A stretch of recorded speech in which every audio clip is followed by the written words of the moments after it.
at 7:43 now. As you might expect, this deadly attack in Boston is prompting increased security in cities across the country.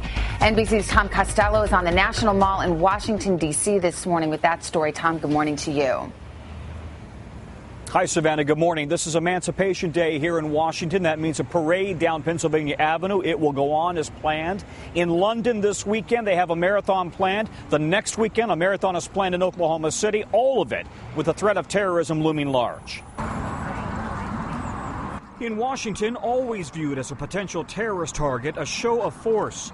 Heavily armed police and dog teams patrolling the subways, checking trash bins. In New York, the NYPD in Grand Central Station and Times Square. And across the country, the LAPD also out in force at the Dodgers game, Union Station, and LAX. But security experts warn ensuring 100% security at a public event like the Boston Marathon simply isn't realistic. If somebody wants to go out and kill people, they can.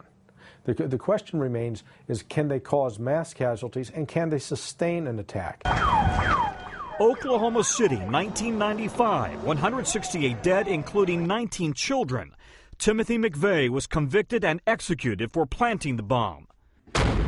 The Atlanta Olympics, 1996, 2 dead, more than 100 wounded after a backpack holding pipe bombs exploded. Domestic terrorist Eric Rudolph was arrested 7 years later.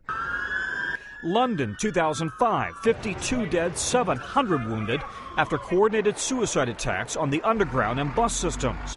Times Square, 2010, a car bomb failed to explode. Police later arrested a Pakistani American trying to board a flight to the Middle East.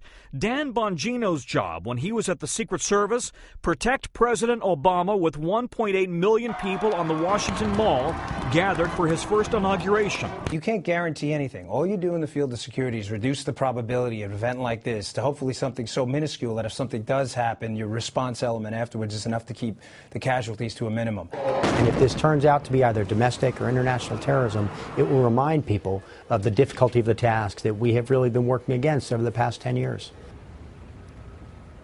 Yeah, security experts say that over the last 11 or 12 years, as we've gotten farther and farther away from 9/11, a lot of Americans have grown tired of being, in their view, hassled by the TSA, of all the heavy-handed security at sporting events, and yet this kind of a soft target at a marathon underscores the fact that these threats remain very real. Savannah? Indeed. Tom Costello in Washington for us this morning.